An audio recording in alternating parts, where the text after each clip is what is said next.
ਪੈਸੇ ਜਿਹੜੇ ਉੱਤੇ ਖਾ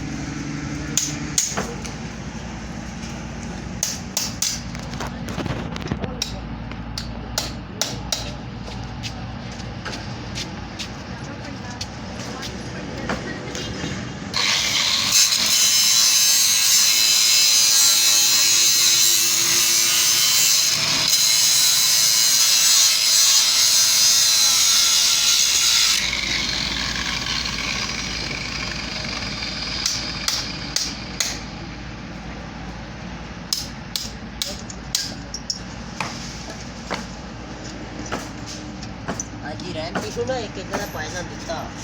रैम पीछू ना एक का फायदा दिता होया मैं देख के पता नहीं दिता कि नहीं देख ला कर ला पता ना पैसे भर मैं उसको पूछ के आवा हाँ लग गया